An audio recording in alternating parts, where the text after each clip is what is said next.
네, 안녕하세요. 이번 시간에는 전통이론과 비판이론에 대한 부분을 설명드리도록 하겠습니다.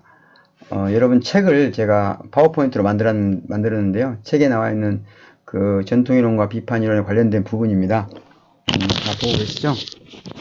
먼저 읽으면 설명을 드리겠습니다. 비판이론이라는 용어는 흔히 프랑크푸르트 학파의 이론적 경향을 지칭하는 고유 명사로서 호르카이머가 전통이론과 구별해서 사회연구소의 이론적 정체성을 확립하기 위해 사용하는 말이다.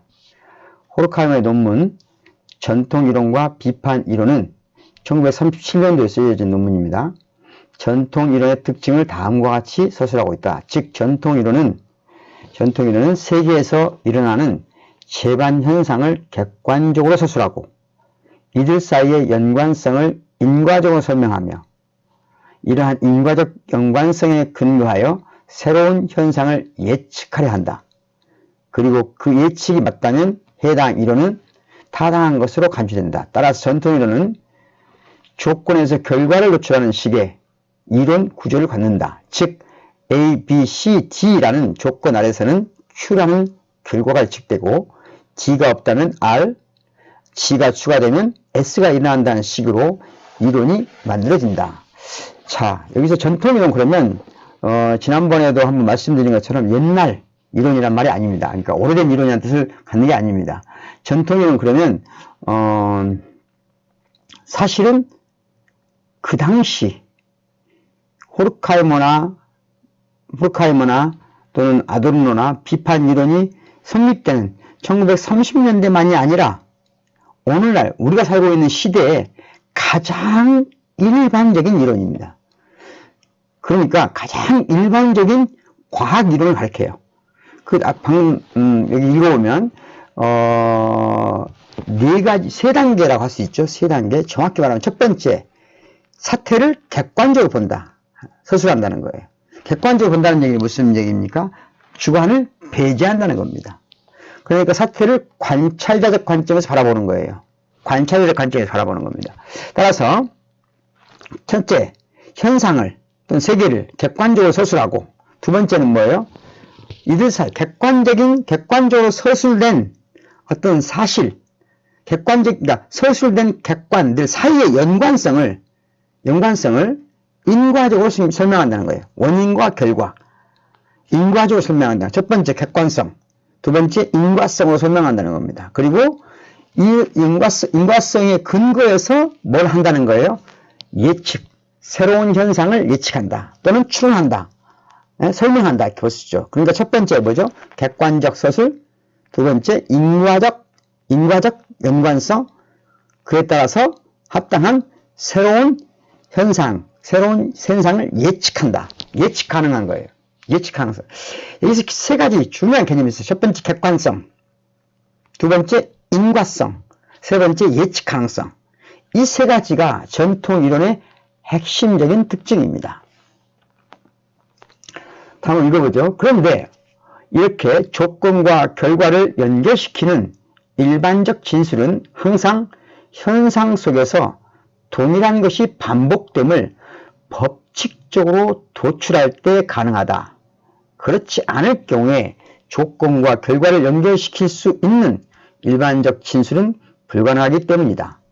따라서 전통 이론이란 존재하는 것과 존재하는 것의 반복에 관한 이론이며, 이렇게 동일한 것의 법칙적 반복을 가정할 때 전통 이론은 실제적 유용성을 갖는다. 왜냐하면 이러한 가정은 개개의 현상을 일반적 법칙에 포섭하여 그 인과적 관계를 밝히고 미래를 예견하게 함으로써 세계에 대한 한목적적 이용을 가능하게 하기 때문이다. 사실 이런 종류의 이론은 오늘날 자연과학에 정향된 정신과학에서도 흔히 발견할 수 있다. 이런 점에서 전통이론은 호르카이머 이전의 이론적 경향을 나타내는 말이 아니라 오늘날에도 재반 학문 연구의 방법을 규정함으로써 우리의 세계 인식에 영향을 미치는 이론적 경향이라고 할 수 있다. 자, 조금 전에 제가 그런 말 했죠. 전통이론은 오늘날 오늘날 과학적 인식 또는 과학적 이론의 가장 기본적인 연구 방법론이라고 할 수 있습니다. 그 연구 방법론의 첫 번째가 뭐라고 그랬죠? 객관성. 두 번째가 인과성. 세 번째가 예측 가능성이에요. 그 다음에 중요한 게 뭐냐? 이 세 가지 속에 어떤 게 있냐? 예측 가능하려면 뭐가 있어야 되죠? 예측 가능하다는 얘기는 동일한 것이 반복된다는 거예요. 즉 A, B, C를 누르면 반드시 P가 나온다는 것이. 다른 것이 나오면 안 되는 거예요. A, B, C를 누르면 반드시 A, B, C가 되면 P가 된다. 또는 A, B, C 플러스 D가 나오면 P가 아니고 Q가 된다. D가 빠지면 R이 된다. 이런 식으로 항상 반복성이 있어야 되는 거죠. 반복된다는 거죠. 다시 말하면 동일한 것이 반복된다는 전제하에서만 예측 가능성, 인과성과 예측 가능성이 설명될 수 있겠죠. 자, 객관성, 인과성, 예측 가능성은 곧 동일한 것의 반복성입니다. 이 반복성 위에서 뭐가 있냐? 유용성이 있는 겁니다. 유용성. 그리고 유용성과 관련해서 이 책은 이런 설명을 하고 있어요. 한목적성이란 말을 쓰고 있습니다. 한목적성이란 말을 가끔 하고 있어요. 자, 다시 한번 한목적성이란 말은 목적에 부합한, 목적에 합당한 방식으로 이용할 수 있다는 거죠. 다시 얘기하겠습니다. 이제 전통이론은 오늘날 우리가 일반적으로 사용하는 과학적 이론 또는 과학과 유사한 방법으로, 유사과학 이론에서 사용하는 방법론이에요. 이 방법론의 가장 중요한 특징은 첫 번째 객관성입니다. 주관성을 배제하는 거예요. 즉 나의 생각이나 의지나 관심을 배제하는 거죠. 그럼 관찰자적 관점에서 보는 겁니다. 그러니까 객관성을 말할 수 있죠. 주관성을 배제한 객관성. 그런 다음 두 번째는 인과성, 원인과 결과를 분명히 규정할 수 있어야 돼요. 원인과 예를 들어서 이럴 수 있죠.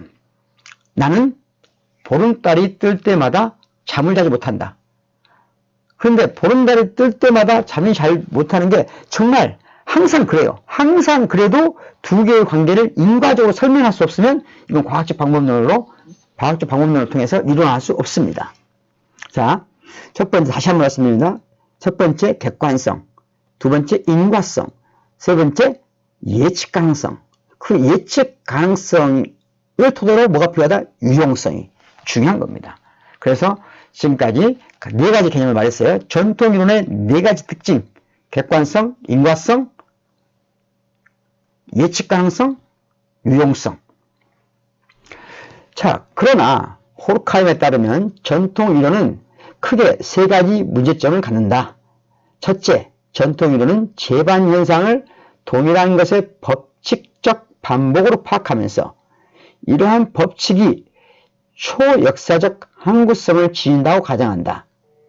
따라서 전통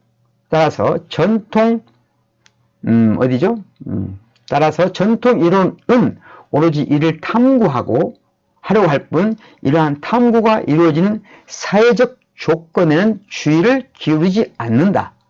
이 때문에 결국 전통이론은 이론적 탐구 대상의 선택과 이에 대한 인식 방식에 어떻게 사회적 요소가 영향을 미치는지에 대해서는 논의하지 않는다. 둘째, 전통이론은 이론을 이렇게 흡사 사회적 영향과 무관한 것처럼 보기 때문에 이론이 사회 속에서 어떤 역할을 하는지에 대해서도 아무런 자기 반성적 비판을 시도할 수 없다. 물론 전통이론은 현상에 대한 법칙적 파악을 통해 세계를 한목적으로 이용 가능하게 만들지만 이론이 이용되는 목적은 항상 이론 외적 요소로 남을 뿐 무엇이 이론이 추구해야 할 정당한 목적인지에 대해서는 아무런 논의도 하지 않는다. 셋째, 전통이론은 현재 존재하는 세계를 반복적 법칙을 통해 있는 그대로 파악하려 하기 때문에 항상 현존하는 것을 투명하게 서술하는 데 집중할 뿐 이를 넘어서는 모든 역사적 시도를 이론적 개념 밖에 놓이게 된다. 이런 점에서 전통이론은 현존하는 것을 흡사 불변적이고 필연적인 것으로 전제하게 되며 역으로 현실의 변혁을 추구하려는 작업은 이론적 정당성을 갖지 못한다. 자,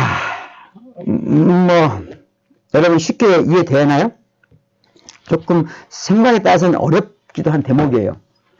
첫 번째, 자, 전통 이론적 방식으로 얻은 지식은 초역사적 항구성을 가졌나요? 가질 수 있죠. 왜냐하면 이 이론적, 즉 전통 이론적 방법을 통해서 객관성, 인과성, 예측 가능성에 의해서 얻어진 대부분의 진리는 탈맥락화된 진리입니다. 아주 간단한 예를 들어보겠습니다. 물은 100도씨에 끓는다는 이 명제는 객관적입니다. 관찰을 통해서 얻어진 겁니다. 두 번째, 인과적으로 설명 가능합니다. 세 번째, 예측 가능합니다. 우리는 어떤 물을 끓여도 그것이 순수하다면 100도씨에 끓는다는 것을 예측할 수 있습니다. 그 때문에 위험합니다. 그런데 이 명제는 어느 시대에나 타당합니다. 왜 타당하냐? 그 타당한 이유는 이 명제 자체가 탈맥락적이기 때문이에요. 탈맥락적이다. 이 말은 무슨 말이냐면 물이 100도씨에 끓는다는 것은 그 물이 순수하다는 거거든요. 순수한 H2O로만 돼 있다는 거예요. 다른 어떤 불순물도 어떤 혼합물도 없는 상태. 그렇죠? 그런 어떤 혼합물도 없는 상태의 물만이 100도씨에 끓어요. 그런데 이런 조건이 주어진다면 언제나 물은 100도씨에 끓겠죠. 순수한 물인 경우에만. 그런데 사실은 물론 이 이론도 과학이론, 최신의 과학이론이라든가 상대성 이론에 비추어보면 그 자체로 타당하다고 할 수 없어요. 물론 그냥 타당하다고 우리가 상식적 수준에서 생각해 봅시다. 물이 100도씩 끓는다는 것은 탈맥락적이에요. 맥락에 관계가 없는 겁니다. 컨텍스트에 관계가 없는 거예요. 그러다 보니까 어떤 맥락에서나 타당한 것처럼 착각할 수 있어요. 자, 우리는 물이 100도씨에 끓는다는 것은 그 물이 100도씨에 끓는 어떤 조건이 주어져야만 합니다. 그러니까 그 조건을 벗어나는 경우 이 물은 100도씨에 끓지 않아요. 그런데 사람들은 마치 물이 100도씩 끓는다는 이 명제가 초역사적인 것처럼 언제나 타당한 것처럼 착각할 수가 있습니다. 바로 이 점에 관해서 호르카이머가 전통이론을 문제 삼는 겁니다. 그러니까 전통이론이라 하면 엄밀하게 말해서 전통이라 하면 오늘날의 과학이론이라고 할 수 있고 또는 좀 더 쉬운 말로 하면 실증주의적 탐구, 논증 방법, 실증주의적 연구 방법이라고 할 수 있을 것 같아요. 요즘 여러분들 이 사회과학에서는 양적 연구라고 할 수 있죠. 양적 연구 이런 식으로 표현할 수 있는데 실증주의적, 또 철학에서는 논리 실증주의라고 할 수 있습니다. 이런 탐구에서 얻어진 명제가 이론이 사회적인 즉 맥락, 사회적 맥락으로부터 떨어져 나와 있다 보니까 어떤 사회적 맥락이 있는지에 대해서 무관심하다는 거예요. 그리고 그 사회적 맥락에 이게 어떤 영향을 미치는지에 대해서도 무관심하다는 거죠. 아까 물이 100도씨에 끓는다는 명제는 사회적인 어떤 맥락에서 어떤 영향을 미치는지를 쉽게 말하기 어렵습니다. 왜냐하면 순수 과학적 명제이기 때문에. 그런데 조금 더 나아가서 예를 들어서 우리가 원자, 핵 이론을 보죠. 그러니까 원자에 관련된 우리가 흔히 말하는 대로 핵폭탄 만들기도 하고 또 핵 에너지를 만들기도 하는 이 기술이 탈맥락적으로 탐구돼서 사회적 요소와 영향을 안 받은 것 같은 진리들로 또는 명제들로 뭉쳐져 있지만 또 그렇기 때문에 그것이 갖고 있는 사회적 맥락에 대한 반성도 잘 기울이지 않지만 어쨌든 바로 그 기술이 오늘날 인류 전체를 우리 후세, 우리가 앞으로 또는 우리 세대에 이미 인류 전체를 멸망으로 몰아갈 수 있다는 거죠. 수업 중입니다.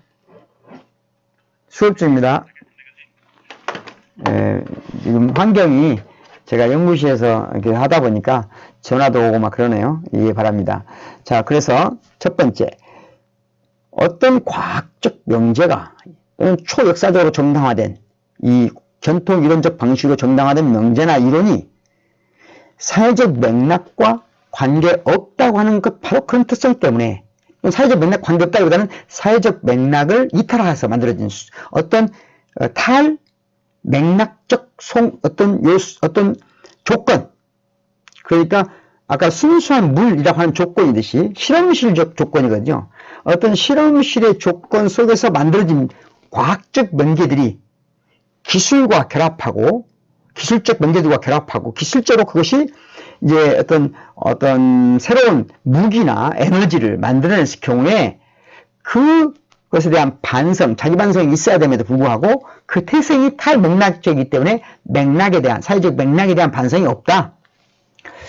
그것이 사실은 인류를 전체로 위험에 몰아갈 수 있는 상황까지도 초래하고 있다는 겁니다. 그래서 바로 그런 문제, 그래서 특히 전통이라는 객관성, 그리고 인과성, 예측 가능성, 유용성을 기준으로 하다 보니까 현실적으로 지금 유용한 것을 가지고 유용한 것을 만들어내면서 사실은 현실적으로 유용하지만 그 유용성이 가지고 있는 위험성에 대해서는 반성하지 않는다는 거예요. 그 유용성이 갖고 있는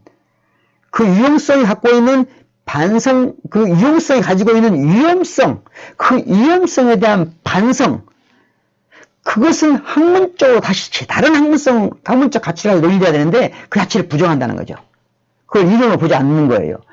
여러분들이 특히 자연과학을 하거나 자연과학적 방법론 또는 자연과학적 방법론에 지나치게 전향되어 있는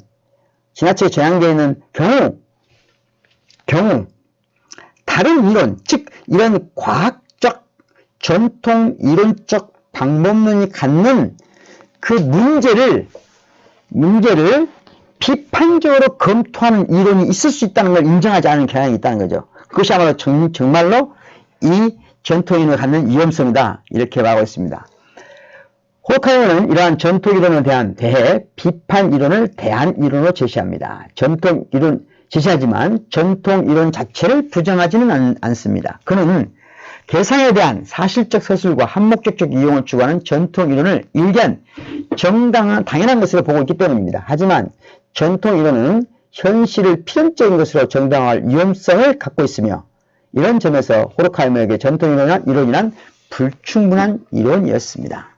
따라서 비판 이론은 이에 대한 대안적 성격의 이론으로서 현실에 대한 비판적 태도를 본질적 특성으로 삼습니다. 우선 비판적 태도란 문자 그대로 현존 사회를 비판적 관점에서 바라보려는 태도를 말합니다. 이는 현존 사회에서 무언가 잘못된 것을 겨냥할 뿐 아니라 이 잘못된 현상을 필연적으로 등장하게 만드는 사회 구조 전체를 겨냥한 것이다. 비판 이론이란 바로 이러한 비판적 태도의 이론적 표현이며 이러한 정이론적 태도로서의 비판적 태도는 크게 세 가지 측면에서 파악할 수 있다. 자, 첫 번째 중요한 것은 뭐예요? 전통 이론이 갖고 있는 문제점, 그 문제점을 극복하기 위한 대안으로 비판 이론을 제시하고 있다. 그런데 그 비판 이론은 뭐죠? 전통 이론을 부정하지 않는다. 전통 이론을 부정하는 게 아니에요. 과학 이론을 부정하는 게 아니에요. 사실은 과학 이론을 부정하는 게 아니라 그 과학 이론이 가능하기 위한 조건을 비판적으로 검토하는 거예요. 자, 어떤 사태에 대해서 인과관계에 따라 객관적으로 예측 가능한, 따라서 유용한 명제를 도출하는 일련의 과학적 명제나 이론, 그것이 어떤 맥락 위에서 이루어지고 있고 어떤 기준에 의해서 정당화되고 있고 그래서 그것이 어떤 사회적 문제를 야기할 수 있는지에 대해서 검토하는 것이다. 따라서 비판이론은 전통 이론을 부정하는 게 아니라 나중에 설명하겠습니다만은 규정적으로 부정합니다. 규정적으로.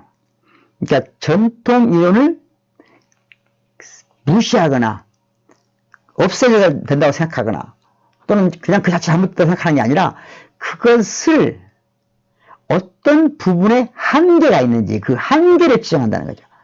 어떤 부분까지만 이 명제가 정당한지를 묻는 거예요. 그래서 이 이론에 대한 이 전통 이론 그 자체의 이론 그 이론에 앞서 있는 거다 이거죠. 앞서 있는 조건 한계를 규명하는 태도예요. 그것이 세 가지 측면이 있다. 첫 번째, 비판적 태도는 이론이 구성되는 사회적 맥락을 반성하는 비판적 태도는 이론이 구성되는 사회적 맥락을 반성하는 자기의식 속에서 표현된다. 어렵죠. 일단 아까 말한 대로 이 이론이 구성되는 어떤 사회적 맥락에서 전통 이론은 탈맥락화 다시 말하면 탈사회적 맥락화 사회적 맥락부터 벗어난다고 한다면 벗어나서 만들어진다 한다면 비판이는 오히려 그 맥락을 찾아보는 거예요. 어떤 맥락 속에 있는지를 어떤 맥락 속에서 이 이론이 발견되고 발전되고 왔는지를 거꾸로 하는 거죠. 거꾸로 한단 말은 방금 전에 말씀드린 것처럼 부정하는 게 아니에요. 그것이 가능하게 한 조건, 그것이 한계를 찾아보는 거예요. 전통 이론의 한계가 어디까지인지 찾아보는 겁니다. 그런데 갑자기 자기의식이란 말이 나와요. 이건 굉장히 어려운 말입니다. 자기의식은 나중에 뒤에 가서 설명할 기회가 있을 것 같아서 오늘은 생략하겠습니다. 그런데 호르카임에게 이론이 구성되는 맥락은 인류가 자연에 대한 통찰력을 향상시키면서 사회체계를 유지하는 재생산 과정을 말한다. 이렇게 비판적 태도를 이론이 구성되는 사회적 맥락에 대한 의식과 연결시키면 이제 비판적 태도는 과학 비판의 사회적 기준을 확보하게 된다는 거죠. 이해하시겠습니까? 그러니까 어떤 과학, 비판 이론은 어떤 과학 또는 전통 이론이 제시하는 과학 이론의 사회적 맥락을 구성하는 겁니다. 재구성하는 겁니다. 그것이 어떤 사회적 맥락을 가지고 있는지 찾아내는 겁니다. 그래서 즉 어떤 이론이 단지 이론 내적인 연구 과정이나 탈역사적 자립성에 취한 순수 이론이라는 자기의식에 출발한다면 이는 자신의 사회적 구성 맥락에 무지할 뿐 아니라 더 나아 이를 은폐하는 결과를 낳게 될 일종의 허위의식을 비판할 수 있다. 그러니까 전통 이론이 어떤 사회적 맥락하고도 관계없다라고 말할 때 실제로 그 이론이 어떤 사회적 맥락에서 발생했고 어떤 사회적 맥락에서 유용성을 갖고 어떤 사회적 맥락 속에서 예측 가능한 어떤 결론을 도출해내는지 그러니까 그것이 이론이 형성되는 과정에서 뿐만 아니라 그 이론이 응용되고 그 이론이 쓰이는 곳에서의 사회적 맥락까지를 비판적으로 재구성해내는 것이다. 그것이 뭐라고요? 비판이론이다. 어렵죠? 예. 한 이론이 구성되는 사회적 맥락이란 광범위한 의미에서 인간이 자신을 보존하는 활동을 통해 역사를 형성하는 맥락을 말하며 이런 점에서 이론 역시 자기 보존을 위한 인간 활동의 산물이라고 말할 수 있습니다. 자, 첫 번째는 그렇다는 거죠. 자, 이런 점에서 비판적 태도의 두 번째 특징은 역사를 형성하는 능력에 대한 인간의 자기의식 속에 있다. 야, 어렵습니다. 역사를 형성하는 능력에 대한 인간의 자기의식 속에 있다. 야, 자기의식이란 말을 이게 설명해야 될 것 같은데요. 간단히, 나중에 다시 자세히 설명하겠지만, 우선 간단히 설명드리면, 의식은 대상의식이 있고 자기의식이 있습니다. 아주 간단히 말해보죠. 여러분들, 제가 예를 들어서 지금 여 앞에 핸드폰을 가지고 있습니다. 그죠? 핸드폰을 제가 대상으로 삼아서 의식하죠. 제 머릿속에. 그럼 제 머릿속에 있는 지금 의식은 이 핸드폰에 관한 의식이에요. 핸드폰에 관한 의식. 이게 대상의식이에요. 그런데 여러분 생각해봐요. 핸드폰에 관한 의식, 그 의식을 다시 의식해보세요. 그게 자기의식입니다. 그러니까 다시 말하면 우리 인간이 역사를 쭉 형성해온 능력이 있단 말이에요. 쭉 형성해온 능력이 있어요. 그 능력이란 역사를 형성해온 능력은 대상의식이에요. 그 대상의식을 다시 의식해보는 겁니다. 이것이 인간의 자기의식이에요. 자기의식. 그러니까 이 자기의식이라고 하는 것은 인류가 인간의 정신사가 인간의 정신사, 인간의 문화사 이 전반에 관한 재검토예요. 재검토다. 이렇게 생각하시면 될 것 같습니다. 그래서 전통 이론 속에서 인간은 이론 구성의 사회적 맥락을 의식하지 않듯이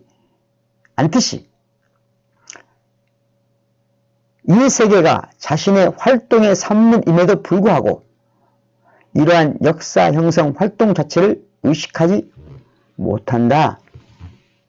자, 그러니까 이건 중요한 겁니다. 그러니까 과학 이론, 전통 이론은 그 이론 자체가 기본적으로는 그 이론이 만들어낸 세계 그 자체가 우리 인간의 자기 활동이에요.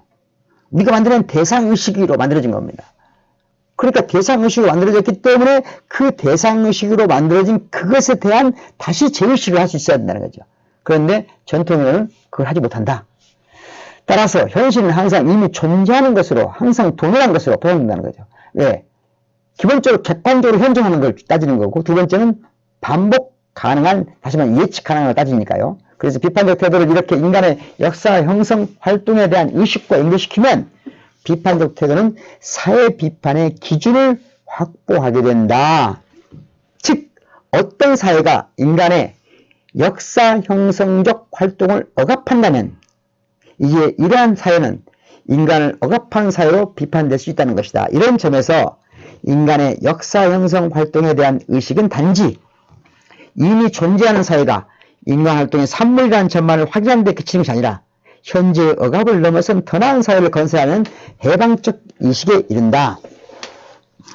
자, 이런 겁니다. 그러니까 우리가 인간이 쭉 만들어온 세계, 그 세계에 대한 우리의 인식, 그 인식에 대한 반성을 해보면 그 과정 속에서 자연스럽게 뭐가 잘못됐고 뭐가 잘 되고 있는지한 뭐가 생긴다고요?